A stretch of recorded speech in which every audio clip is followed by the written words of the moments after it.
हाँ, तो आज अपना चैप्टर कंप्लीट हो जाएगा, ठीक है। और आज अपन पढ़ेंगे फ्रांसवा बर्नियर। आज बर्नियर के बारे में पढ़ लेंगे तो तीनों टॉपिक बहुत ही शानदार तरीके से अपने कंप्लीट हो जाएंगे, ठीक है। अलबिरूनी पढ़ लिया अपने, इब्न बतूता पढ़ लिया और आज पढ़ लेंगे अपन बर्नियर, ठीक है। अब आपको क्या करना है कि इसके बाद में जैसे नोट्स बन गए शानदार तरीके से, स्टोरी मैंने सुना दी, अब शॉर्ट नोट्स का वीडियो आ जाएगा। उसके बाद में आपका टेस्ट होना है एमसीक्यूज़ वाला, ठीक है। उस एमसीक्यूज़ वाले टेस्ट को बहुत शानदार तरीके से आपको इसी संडे को होना है, जो सामने संडे आ रहा है, इसी संडे को आपके 2 टेस्ट होंगे। तो एक तो इसका टेस्ट होना है और एक आपके पॉलिटिकल साइंस वाले का उस चैप्टर का टेस्ट होना है, ठीक है। उसके लिए बिल्कुल तैयार रहना है आपको। 12 बजे से आपका टेस्ट स्टार्ट हो जाएगा। फिर भी कोई टाइम आगे पीछे अगर रहता है तो हम आपको टेलीग्राम पे आपको इन्फॉर्म कर देंगे, ठीक है। इस बात का आपको ध्यान रखना है, क्योंकि जो एमसीक्यूज़ वाले वीडियो है उसमें वन लाइनर भी है और फिल इन द ब्लैंक्स भी है, मैच द फॉलोइंग भी है, सारे उसके अंदर है। तो इसलिए वो तो क्वेश्चन बहुत इंपॉर्टेंट है, ये ध्यान रखना। चलो फिर आज अपन बात करते हैं बर्नियर की। पूरा नाम था इसका हिंदी के अंदर तो था फ्रांसवा बर्नियर, ठीक है, फ्रांसवा बर्नियर। इंग्लिश के अंदर थोड़ी सी स्पेलिंग अलग होती है, बर्नियर, ये इसका नाम था, ठीक है। और मैं बात करूँ ये कहाँ का रहने वाला था, तो ये रहने वाला था फ्रांस का, ठीक है, फ्रांस का रहने वाला था।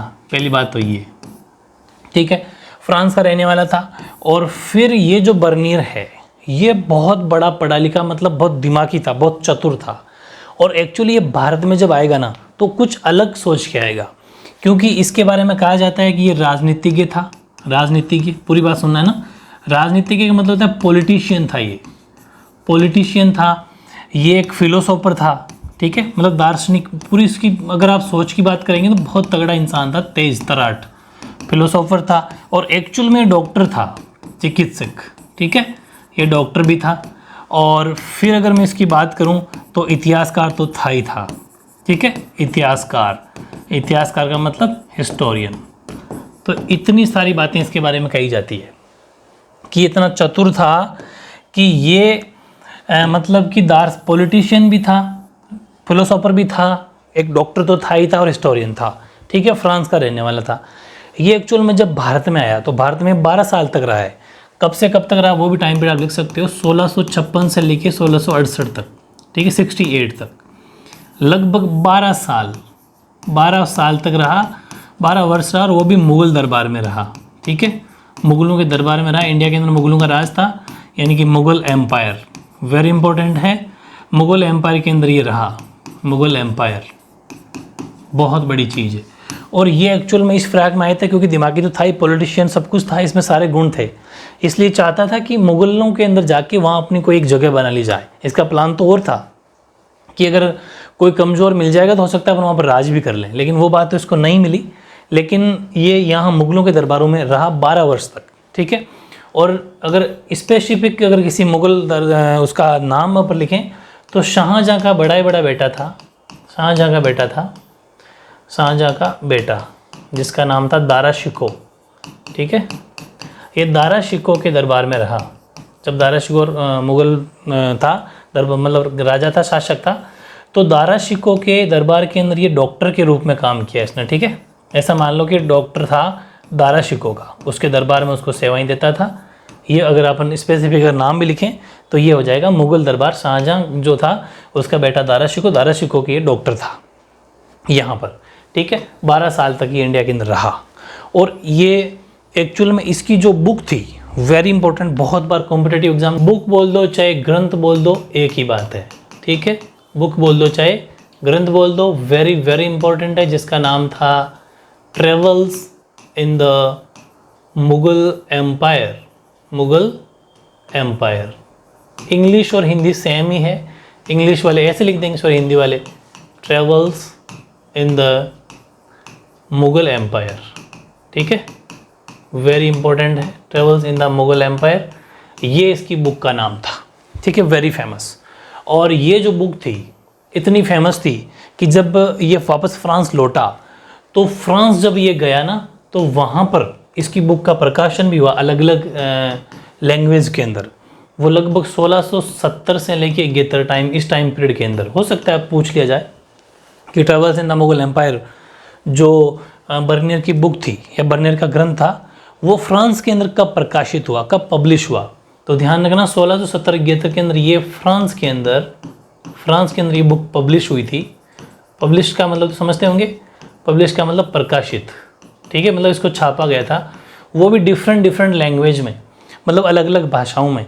जैसे कि इसको इंग्लिश में भी छापा, मतलब अंग्रेजी भाषा में भी छापा, इसको इटालियन, ठीक है, इटालियन का मतलब इटली, जो इतावली हिंदी बोलते हैं, इतावली, ठीक है, डिफरेंट लैंग्वेज के अंदर इसको, वहाँ की जो भी और भी 2-3 भाषाएं थी, चाहे वो इंग्लिश हो, चाहे इटालियन हो, इतावली हो, डच हो, डच DUTCH, ठीक है, डच भाषा में भी इस बुक को छापा गया। और जर्मन, हाँ, जर्मन लैंग्वेज में भी, जर्मनी जो भाषा होती है जर्मन, इतनी भाषाओं में इसकी बुक का पब्लिश हुआ, मतलब प्रिंट हुआ, ऐसा मान लो कि पब्लिश किया गया, प्रकाशित किया गया 1670 के अंदर फ्रांस में, ठीक है।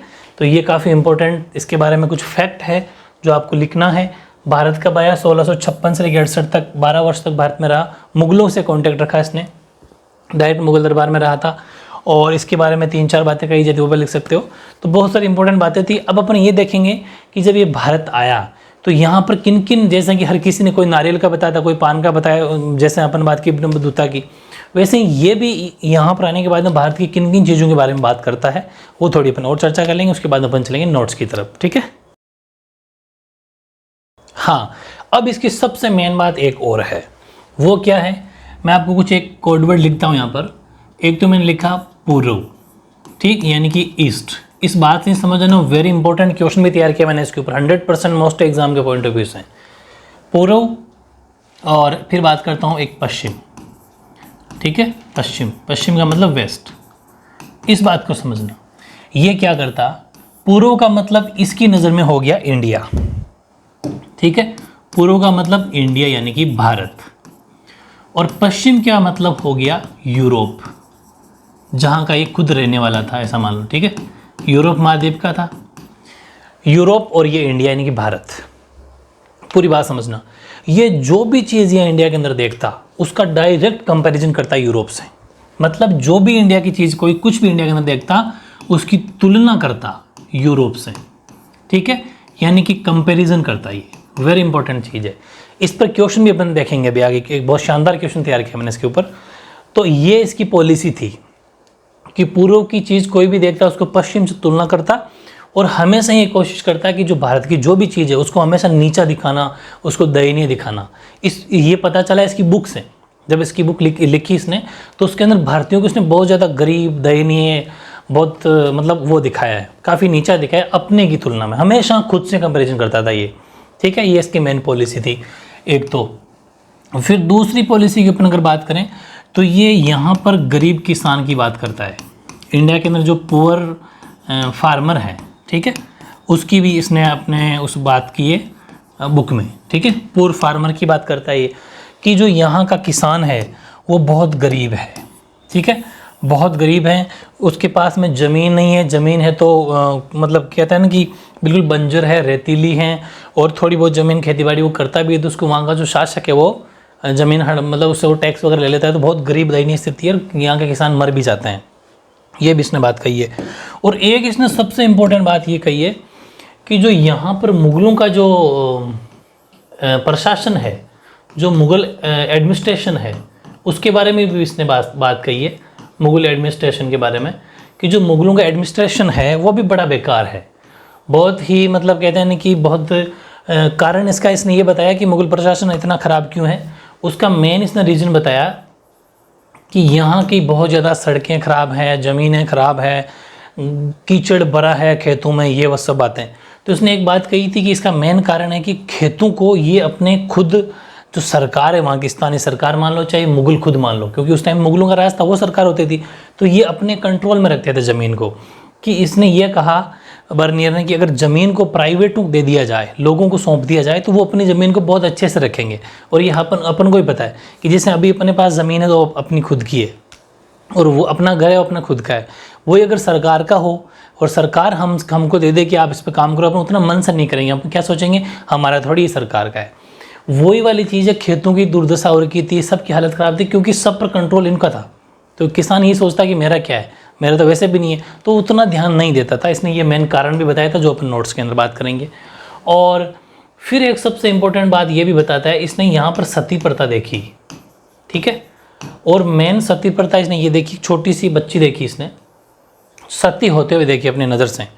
इसने कहा, बात करता है लाहौर की, ठीक है, लाहौर की बात करता है कि लाहौर के अंदर मैंने एक 12 वर्ष की बच्ची, 12 वर्ष की बालिका थी एक, क्योंकि पहले छोटी उम्र में शादियां हो जाती थी, तो इसकी 12 साल में इस बच्ची की शादी हो गई और छोटी सी थी, कुछ जानती भी नहीं थी, और इसका हस्बैंड की जो डेथ हो गई, ठीक है, 12 साल की बालिका थी, इसके हस्बैंड की डेथ हो गई।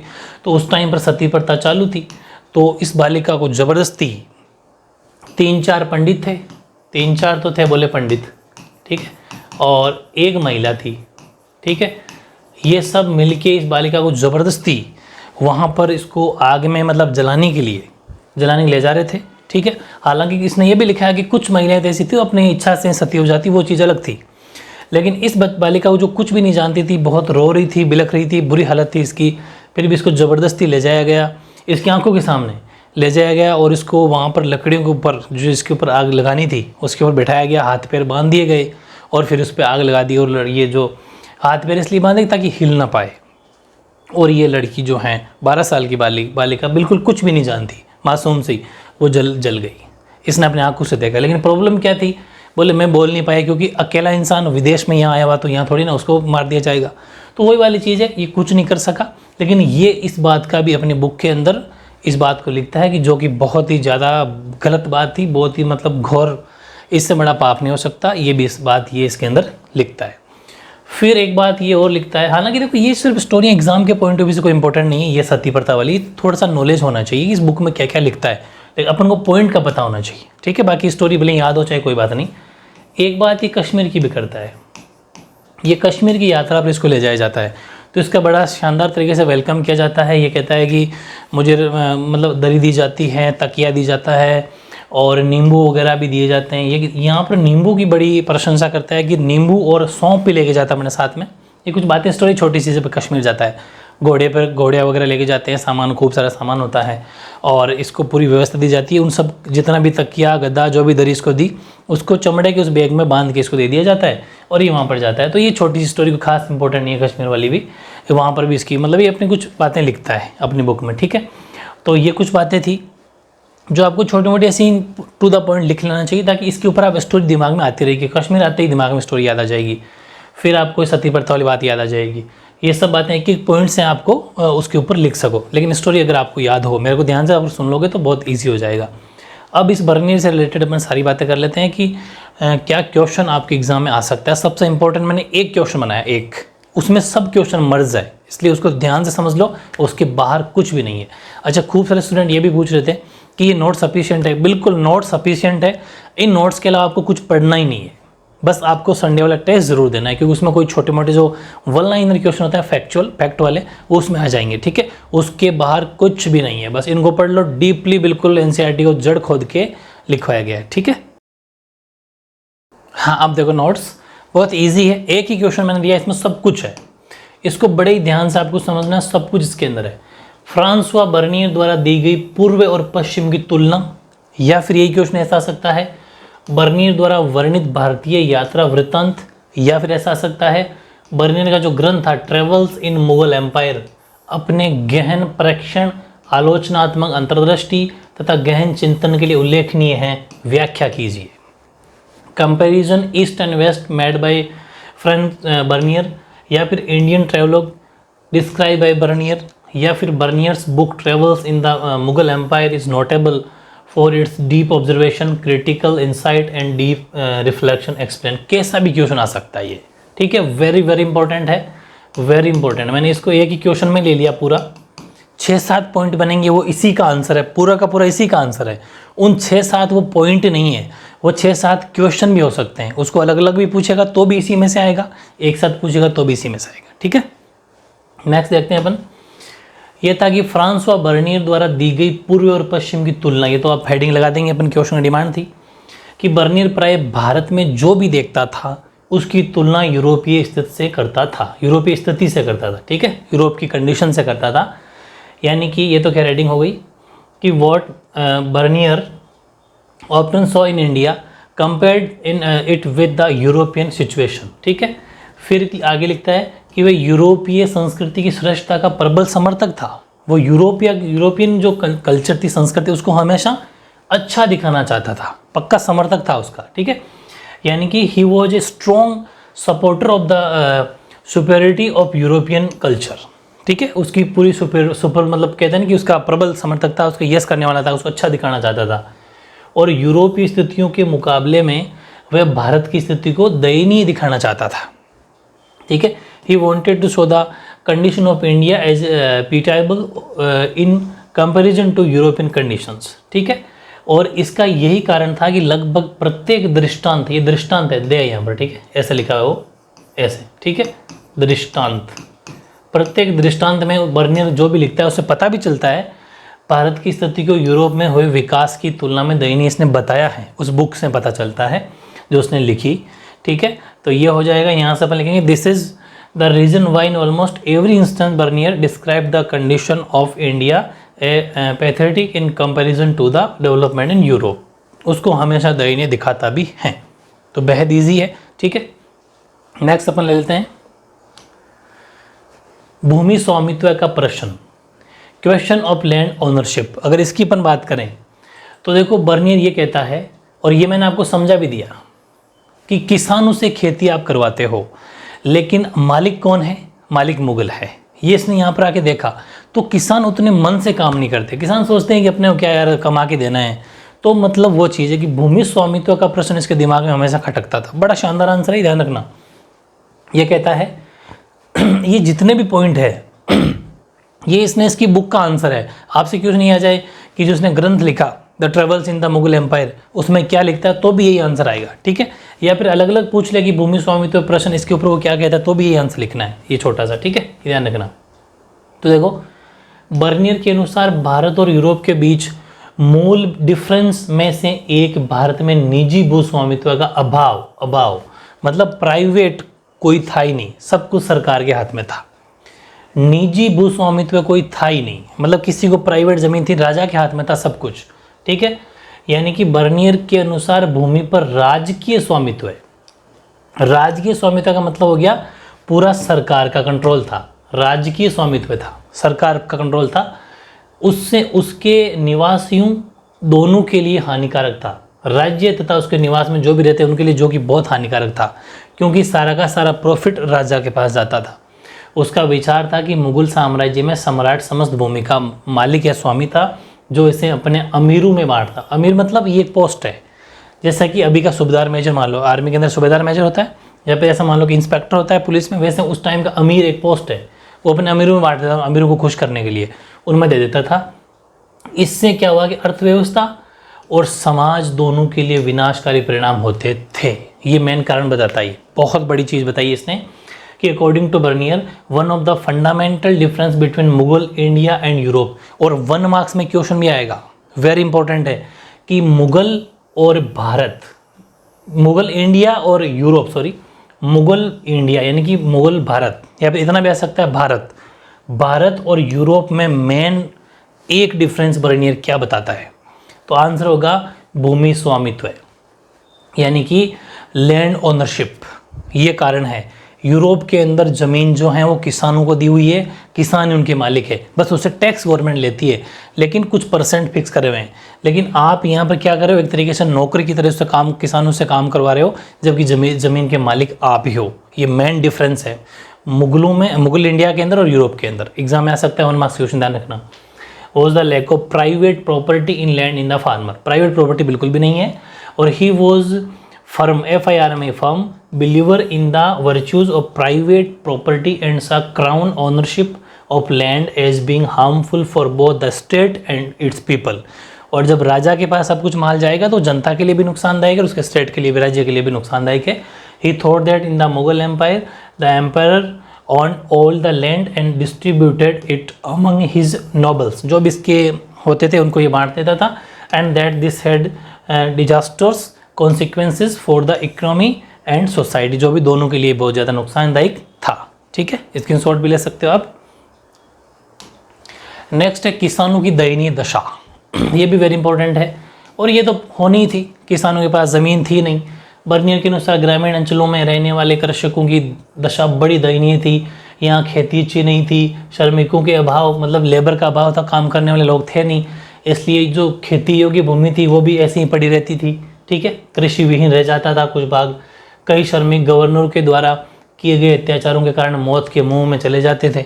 खूब सारे गवर्नर जो वहाँ के थे वो इतना प्रेशर डालते किसानों के ऊपर को अब मर जाते, सुसाइड कर लेते, और अपने स्वामी मतलब जो मालिक होता था राजा, उसकी मांगों को पूरा नहीं कर पाने के कारण अनेक किसानों को उनसे गुजारा करने वाले साधनों से वंचित कर दिया जाता था और दास बना के रख लेते उनके बच्चों को। किसानों को कह दिया आपको इतना टैक्स देना है, चाहे कैसे भी करो हमें नहीं पता, और नहीं दे पाते तो उनके बच्चों को गुलाम बना के रख लेते थे। सिंपल है। तो ये चीज़ थी उस टाइम की, बहुत बुरी हालत थी किसानों की। ठीक है, यानी कि बर्नियर कहता है the condition of farmers living in rural areas was very pathetic, the cultivation here not, कोई अच्छा नहीं था, कल्टीवेशन अच्छा नहीं था, लेबर बिल्कुल लेबर था नहीं, तो large part of cultivable land also remained, ऐसे ही खाली पड़ा रहता था, जबकि वो भूमि अच्छी थी लेकिन काम करने वाले कोई नहीं रहते थे। Many workers went to death due to the atrocities committed by the governor की वजह से लोग मर जाते थे, गवर्नर इतना वो परेशान करता है इनको। और many physicians were deprived their means subsistence and their children were made slave for not made, ये हो गया जब वो पैसा नहीं दे पाते तो उनके बच्चों को गुलाम बना के रख लिया, स्लेव्स का मतलब गुलाम या दास बना के रख लिया जाता था। ठीक है, इसकी शॉर्ट ले सकते हो आप। नेक्स्ट, मुगल साम्राज्य का स्वरूप कैसा था एग्जाम में। अभी अपन उसी क्वेश्चन का आंसर लिख रहे हैं, पूरा A to Z इसी का आंसर है, लेकिन अगर आपसे टू द पॉइंट बीच में भी कोई क्वेश्चन आ जाएगा तो इन्हीं नोट्स में से आएगा। पूछ लेगा कि मुगल साम्राज्य का स्वरूप बर्नियर कैसा बताता है। ठीक है, यानी कि according to Bernier nature of the Mughal empire, तो भी आंसर यही होगा। बर्नियर के अनुसार मुगल साम्राज्य का जो राजा था वो भिखारियों और क्रूर लोगों का। अब ये बात कैसे लिखी, इस बात का मतलब समझो। यहाँ पर भिखारी तो हो गए किसान, बेचारे भूखे प्यासे भिखारी रहते थे, बिल्कुल भूखे रहते थे, ना तो उनके पास अनाज था, और खूब सारे लोग, मैंने भी आपको बताया दिया कि इतने सारे गवर्नर इनको परेशान करते थे कि ये मौत के मुंह चले जाते थे। और क्रूर लोग कौन हो गए, जो राजा के साथ में रहते थे, वो सारे क्रूर लोग, और राजा खुद भी क्रूर ही है। तो भिखारियों और क्रूर लोगों का राजा था वो, और कोई बड़ा राजा नहीं था, ऐसी तुलना करता है ये। ठीक है, यानी कि according to Bernier the king of the Mughal empire was the king of beggars and barbarians. ठीक है, its cities and towns were ruined and contaminated with ill air, बहुत गंदी हवा, दूषित वायु, and its fields overspread with bushes. ठीक है, and full of pestilential marshes, and all this was becomes of on one reason, उसका एक reason बताता है, वो बताता है क्राउन ओनरशिप ऑफ लैंड, यानी कि भूस्वामित्व है, जो कि किसका होना, राजा का होना। ये कहता है, पहली बात ये भिखारियों यानी बेगर्स यानी क्रूर लोगों का राजा था। दूसरी बात कहता है कि शहर और इतना मतलब खराब था कि खराब वायु, बहुत गंदी हवा, इल एयर, ठीक है, ऐसे दूषित था, और इसके खेत थे बिल्कुल झाड़ियाँ झाड़ियाँ उगी हुई, और घातक दलदल कीचड़ दलदल था, पूरे भरे हुए थे। ये क्या कारण है, तो इसका एक मेन कारण बताता है, और वो कारण था राजकीय भूस्वामित्व, यानी कि जमीन का मालिक सरकार होना, जमीनों का मालिक सरकार होना। सीधी सी बात है, किसान ये सोचता है कि मेरा क्या जा रहा है, मेरी तो ज़मीन है नहीं, तो दलदल कीचड़ खराब वायु गंदी वायु तो होनी है जब कीचड़ होगा तो, और वहाँ पर घास झाड़ियाँ लगी होती तो कहाँ से फसल होगी, तो ये मेन कारण था। ठीक है, तो इस हिसाब से मुगलों के साम्राज्य को बड़ा बेकार बताता है ये। नेक्स्ट अपन देखें अगर, वो है एक अधिक जटिल सामाजिक सच्चाई, वेरी इंपॉर्टेंट, बहुत इंपॉर्टेंट बात है ये, बहुत इंपॉर्टेंट है। क्या लिखा हुआ है, एक अधिक जटिल सामाजिक सच्चाई। ये सच्चाई क्या थी, एक्चुअल में राजा महाराजा जो भी थे, इंडिया के अंदर सोना चांदी बहुत होता था, सोना चांदी बहुत होता, गोल्ड और सिल्वर, और यहाँ से सोना चांदी भेज देते, वहाँ से महंगे महंगे धातु चीज़ें मंगा लेते, जैसे कि इनको जो भी शौक होता, चाहे वो डायमंड हो चाहे कैसी भी चीज़ें हो, ठीक है, महंगे महंगे आइटम। लेकिन प्रॉब्लम एक ही थी कि यहाँ जितने भी जो हमारे क्राफ्ट्समैन थे, जितने भी जैसे ऐसा मान लो कि सुनार थे, कोई भी जो काम करते थे इसका सोने चांदी का, उनको मिलता कुछ भी नहीं था, बस वो एक नौकरों की तरह यूज़ करते थे। और उनके मन में भी ये रहती थी कि यार क्या तन मन से काम नहीं करते थे, क्योंकि जितना भी मुनाफा जो आता था वो पूरा सरकार के हाथ में जाता था। ये बात लिखता है क्या कि एक और बर्नियर कहता है कि भारतीय शिल्पकार जो हैं क्राफ्ट्समैन, उनके पास अपने उत्पादों के विस्तार के लिए कोई प्रोत्साहन नहीं था। अब जो सोना चांदी बनाने वाले लोग हैं वो खुद बनाना जानते हैं, खुद सोना ले सकते हैं आराम से। जैसे आज के सोनार देखो, सबसे ज़्यादा रिच जो हैं वो ज्वेलरी डिपार्टमेंट जो बिज़नेस है वो सबसे ज़्यादा बड़ा इंडिया के अंदर चलता है, आपको पता है, और सबसे ज़्यादा ज्वेलर्स ही पैसे वाले हैं। उस टाइम पर भी हो सकते थे। क्यों नहीं हुए? क्योंकि कोई प्रोत्साहन इसलिए नहीं था, क्योंकि उनको ये पता था, क्योंकि समस्त जो प्रॉफिट है, जो लाभ है, वो राज्य के खजाने में चला जाता था पूरा का पूरा। इसलिए उत्पादन सर्वत्र पतन हो गया था, खत्म हो गया था। पतनोन्मुख का मतलब है खत्म की ओर बढ़ रहा था। परंतु इसके साथ ही बर्नियर ये भी स्वीकार करता है, उतनी बात तो उसने बता दी कि लगभग ऑलमोस्ट खत्म था, क्योंकि पूरा प्रॉफिट राजा के पास जाता था। लेकिन एक बात ये भी कहता है कि संपूर्ण विश्व से बड़ी मात्रा में बहुमूल्य धातुएं भारत में आती थी, क्योंकि राजा महाराजाओं को शौक था, महंगी महंगी चीज़ें वहाँ से डायमंड है वो मंगवाते, बदले में क्या देते? सोने और चांदी के बदले निर्यात होता था। भारत में एक समृद्ध व्यापारिक समुदाय भी था, जो बिजनेस करता था, उसको बोलते हैं व्यापारिक समुदाय। लेकिन वो फिक्स था, जो राजा के लोग होते थे, ये मेन कारण है। तो ये भी लिख सकते हो आप, ये एक सामाजिक सच्चाई है, एक जटिल सामाजिक सच्चाई जो हर किसी को पता नहीं है, मतलब एक कहते हैं ना कि कड़वा सच। ठीक है, तो craftsman had no incentive improve, खैर वही बात है, पूरी की पूरी आप इसको इजीली पढ़ सकते हो। ये था आपका ये वाली चीज़। ठीक है, भारतीय शहरों के बारे में लिखता है इंडियन सिटीज़ कि बर्नियर के अनुसार मुगलकालीन शहर शिविर नगर, वेरी इंपॉर्टेंट, 1 मार्क्स का क्वेश्चन तैयार हो गया आपका। यहाँ एक क्वेश्चन आएगा कि जो बर्नियर है वो मुगलकालीन शहरों को क्या कहता है? शिविर नगर। ठीक है, ये कहता है कि मुगलकालीन शहर शिविर नगर थे। शिविर नगरों से उसका ये मतलब था, उन नगरों से था जो अपने अस्तित्व और बने रहने के लिए राजकीय शिविर पर निर्भर रहते थे।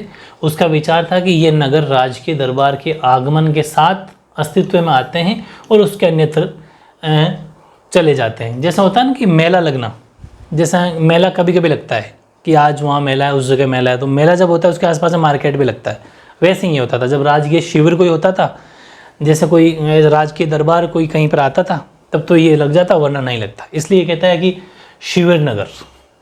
ठीक है, 1 मार्क्स में क्वेश्चन आ सकता है कि बर्नियर भारतीय शहरों क्या कहता है? शिविर नगर। ठीक है, तो according to Bernier the cities of Mughal period were camp towns, शिविर नगर। By camp towns he mean towns that are not their existence and dependent for their survival on imperial camp, or he believed that they came into existence when the imperial court moved in and rapidly decline when it moved out, जल्दी खत्म हो जाते जब वहाँ से वो चले जाते। ठीक है, तो सिंपल था ये भी। नेक्स्ट अपन अगर देखें तो वह व्यवसायिक वर्ग, वेरी इंपॉर्टेंट है ये, इसको भी याद कर लेना, ये फैक्ट में पूछा जा सकता है। कैसे?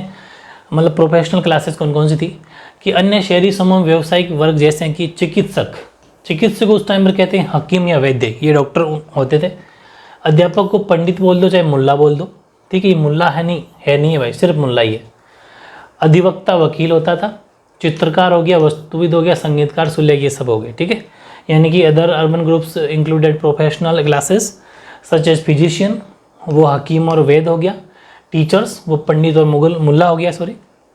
लॉयर्स को वकील बोल दिया। पेंटर्स हो गए, आर्किटेक्ट्स हो गए, म्यूजिशियन हो गए, और कैलियोग्राफर्स, ये सब हो गए। ठीक है, तो काफ़ी इंपॉर्टेंट है। और बर्नियर कोई ज़्यादा वो नहीं है, लेकिन बर्नियर के बारे में जो मैंने क्वेश्चन बनाए 6-7 पॉइंट, ये सारे अच्छे से कर लेना। बहुत ही शानदार चैप्टर था और मेरे साथ के साथ आपको याद हो गया होगा, ये मेरी गारंटी है। बहुत आसान मैंने आपको, हाँ, जो मैंने शुरुआत में जो कहानियाँ बताई है उन स्टोरी को आपको ज़रूर याद रखना है। ठीक है, बेहद आसान था। अब आपका संडे को जो MCQs वाला, इसमें MCQs भी हैं, इसमें 1 लाइनर भी हैं। ठीक है, मतलब 1 लाइन वाले, इसमें फिल इन द ब्लैंक्स भी रहेंगे, इसके अंदर जो मैच द फॉलोइंग है वो भी रहेंगे, सब कुछ रहेंगे जो संडे को आपका टेस्ट होगा। ठीक है, इस संडे टेस्ट को वेरी इंपॉर्टेंट तरीके से आपको देना है। 12 बजे आपका टेस्ट स्टार्ट हो जाएगा। सभी को लाइव मैं आपका टेस्ट लूँगा, सभी को आना है, खुद देखना है कि आपका किस लेवल तक आपकी तैयारी हो रही है। ठीक है, और भी कोई डाउट हो, प्रॉब्लम हो तो आप मुझे कमेंट कर देना, मैं आपको बता दूंगा। और टेलीग्राम चैनल से ज़रूर जुड़ जाना, अपने MV सीरीज ऑफिशियल के नाम से टेलीग्राम चैनल है, ताकि आपको जो भी कोई भी न्यूज़ हो वो आपको वहाँ पर मिल जाएगी। ठीक है, ओके।